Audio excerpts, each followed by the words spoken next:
Hey guys, today I applied this makeup look for you, which is a little different than I would typically do. So I went to the drugstore and I purchased makeup. And when I did so, I did the entire makeup look with the brushes included in the drugstore makeup.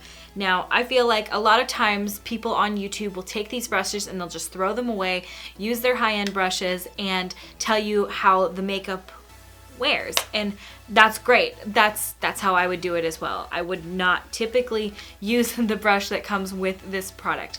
However, I do find that the majority of people are using the brushes that come with the makeup kits because they just don't have the money to either go buy something. They don't know about other brushes.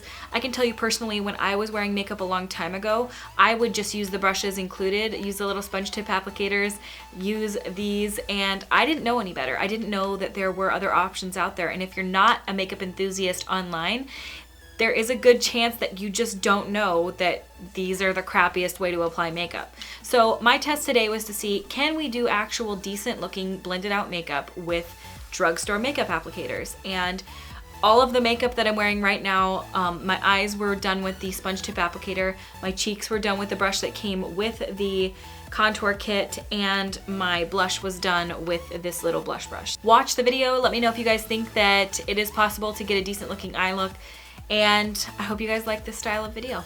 So I went and bought a bunch of new makeup for this, and for today's foundation choice, I'm going to be using the Maybelline Fit Me Matte and Poreless, and this is in the color 110. I've never used this before, so we're gonna see how it works. Now, typically I would apply my foundation with either a brush or a beauty blender, but like I said, today I'm going to be using my fingertips. And I'm doing all of this for a couple of different reasons. The main reason is that the longer I've been on YouTube, the more I realize I've disconnected from where I started, and that was when I first started this channel. I said, not a lot of people can afford brushes and not a lot of people can afford, high-end makeup. And then what do I use now?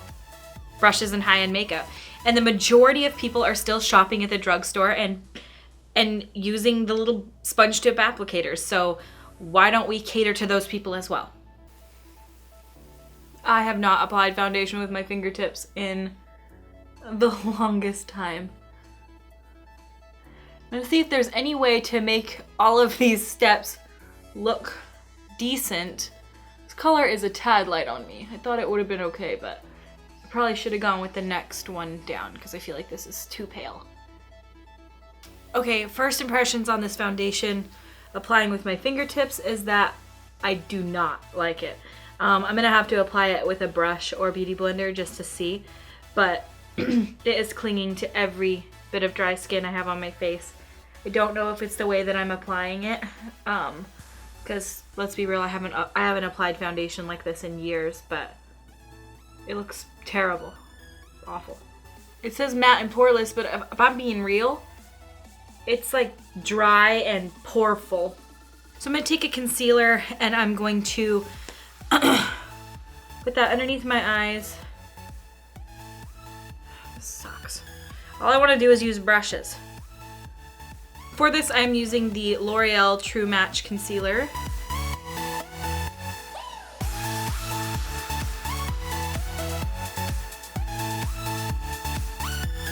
This is far too yellow. Well, this is not going well. I thought, I was like, I'm gonna show people that you can really do a lot. But if I'm being real, this looks like shit. Like, I wouldn't go out of the house looking like this. I've had so many recommendations for this foundation, and I'm shocked if I'm being real. Now to the exciting part, at least I think this is the exciting part of the tutorial, and that is to see if we can do a decent looking eye look with a palette from the drugstore and use the little sponge tip applicator that is included. I wanna know, because this is probably what a lot of people realistically are doing when they buy these products. They're not, the people that I see when I'm shopping in the drugstore, they're buying this makeup, this is what they have. This is what they think they have to use. So I wanna use it too. And so this is the little applicator that it comes with. This is the palette. I got the Maybelline, the Nude. This is the more warm toned one. Is there a name on it? Let's see if we can create a decent looking eyeshadow look with this and this.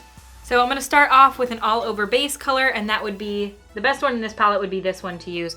This one has a shimmer, so we wouldn't wanna use this one. So I'm gonna use this because it's matte.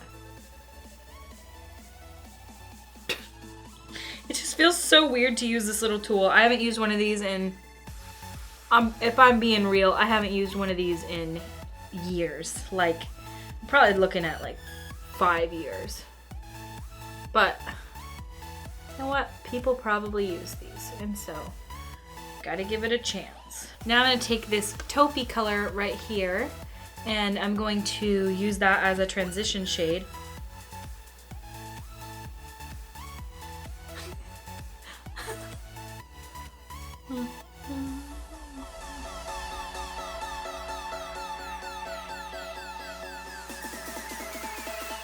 Try and feather it out.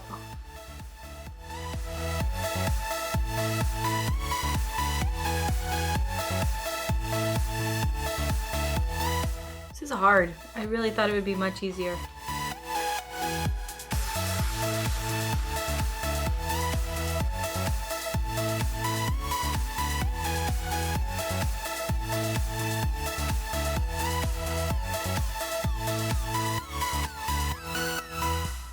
So you want to make this little sponge tip applicator work for you. I noticed the way to do it is, I mean, I'm not really like accomplishing it all that well, but apply with one side and then blend out with your other side in little feathering strokes out. I mean, if you gotta do that, do it. Darker brown color here, and use the smaller side of the applicator and run that into the crease.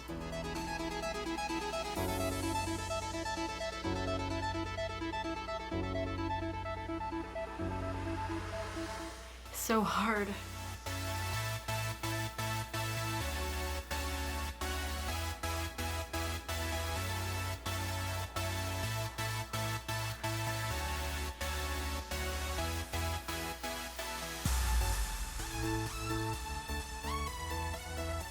It drags really badly because it's like, it's a spongy tip, yeah, but it's not a soft, glidey sponge. Like it is a, it drags on the skin, so even if you think you could do a really good job and you're really good at blending, which I typically can blend, but this is so hard because it drags.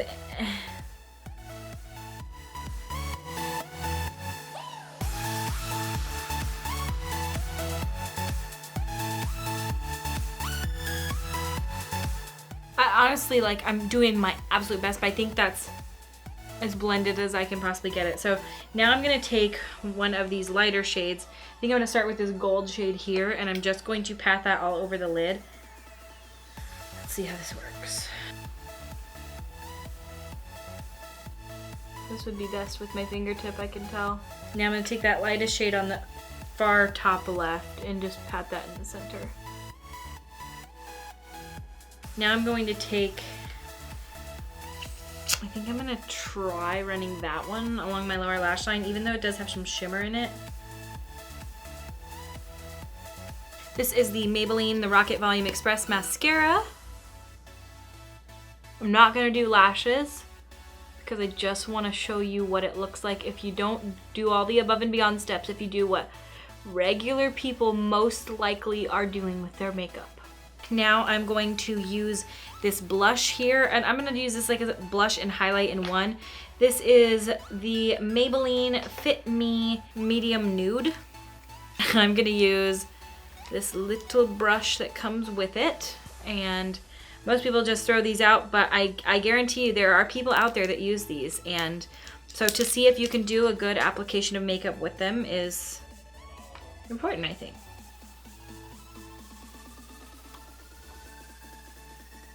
Kind of hurts, if I'm being honest. It's really rough little bristles. Now for contour, I am going to be using, oh, there's highlight in here too. Oh, perfect. Okay, this is the L'Oreal Infallible Pro Contour. It comes with this little brush. I guess we'll see. I guess we shall see. So this is the contour shade, this is the highlight shade. I'm going to use the contour shade, which, wow, has a lot of kickback. Like, a lot. And it's given the shape of the brush and the shape of the contour, like it's hard to load the brush with it. if you ask me. Oh, this has a little mirror in it. Perfect. Okay. I'm gonna tap off the excess. Oh, okay.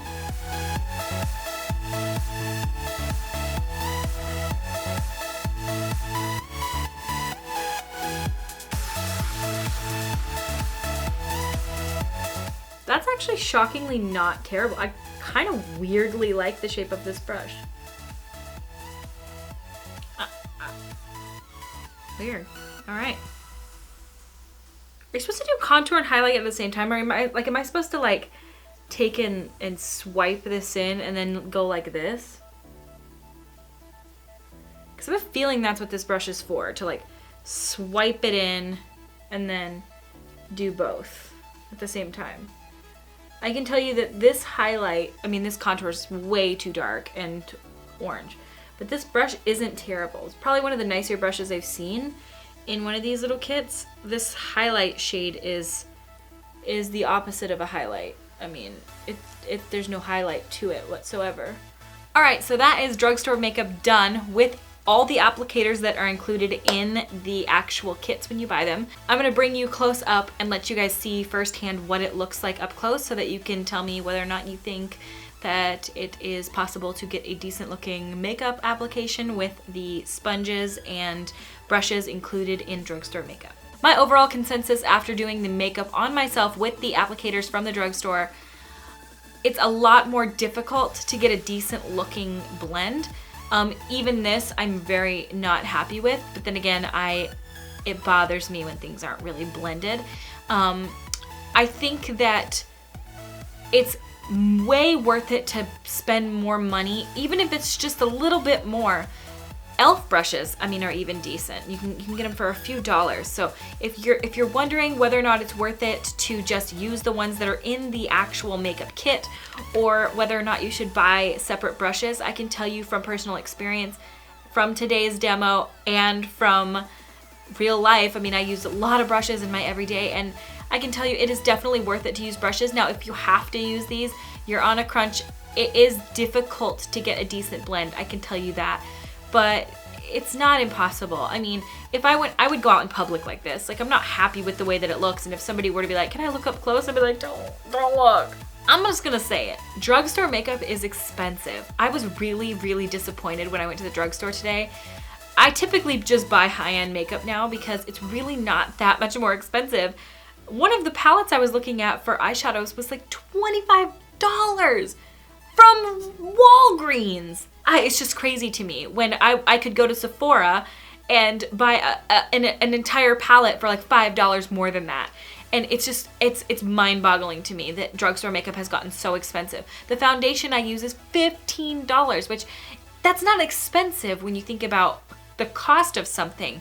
But when you compare that to when I remember this foundation being $7, I know that the ingredients haven't changed because the foundation has stayed the same. So what is it that's so expensive about this product? And I know these products are supposed to be for people on a budget, not to be competing with Sephora pricing. Sephora is its own store for high-end makeup because it's for that purpose. People know when they go there that they're gonna be spending, you know, $40, $50 on an eyeshadow product or on, you know, a foundation. But when you go to the drugstore, you're looking for cheap. I know that when I would go there, I was looking for like $5 to $10. I'm not looking for a $25 eye palette with a sponge tip applicator. It frustrated me enough to where I was like shocked that people will go spend that amount of money from the drugstore when you could go to Ulta or Sephora and just get so much better products for like a few dollars more. That's just my 2 cents on the entire thing. Do I think it's possible? I think, would you wear this in public? Do you think it's okay? It's possible. It's possible if you spend a lot of extra time and a lot of frustration on it. And the cheeks are not that bad. The color is a poor choice because they were out of the light color and I had to get medium, but I wanted to have something to do for you guys today. So let me know. What do you think? Do you think that it's worth it? I think that you should just get a couple of really good brushes and you're set and your makeup will look 1,000 times better. I hope you guys like this video. If you do, give it a thumbs up. Let me know in the comments, what do you guys think of this style of video? Do you guys want me to do any more videos like this? If you do, Leave me comments down below letting me know what you guys would like to see. Also subscribe to my YouTube channel. I put out new videos every Monday, Wednesday, and Friday. You can follow me on Instagram, Facebook, Twitter, Snapchat, Periscope. Those are all RawBeautyKristi. I thank you guys so much for watching, and I will see you at my next video.